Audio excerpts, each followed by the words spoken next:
Hi, my name is Gloria M. I'm a third-year student at Toronto Metropolitan University, studying environment and urban sustainability with a minor in biology. I'm also hard of hearing and have a chronic illness. When I first started school, I struggled a lot with my disabilities as it made it hard to hear my classmates and as well made me incredibly tired since I focused so much energy on trying to catch up on what I missed.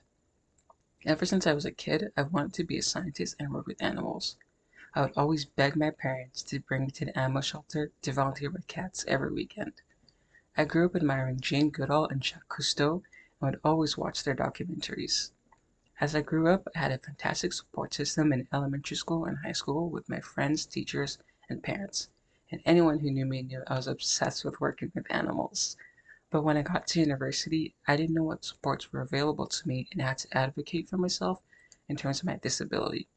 I struggled a lot with accommodations and tackling my identity as a black, hard of hearing woman with a chronic illness. My grades were affected since I felt so isolated since I never saw anyone like me. So I took a year off of school and that's when the pandemic first started. When the pandemic started, I worked as a veterinary assistant and volunteered at the wildlife center in my city.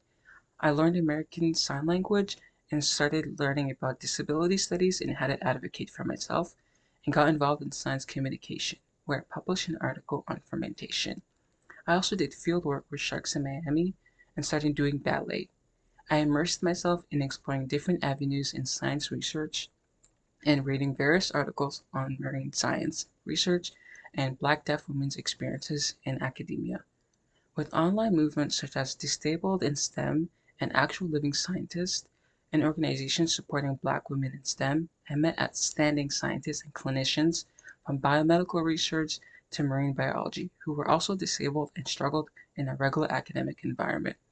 However, they still persevered and despite challenges and setbacks and got to study what they loved, and that really inspired me to never give up on my dreams. A few years ago, I would have never been able to see myself do all these things and have the courage to take chances, embrace my failures, and realize that being disabled didn't have to be a struggle, and many people lived fruitful lives, and I could too. I'm glad I had the experience to explore my interests and realize that I want to attend veterinary school and graduate school.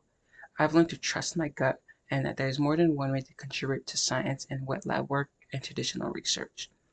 Many people are willing and eager to help and support me than I once thought, and my disabilities won't hold me back from achieving my dreams. And I hope to pay it forward for the next generation after me.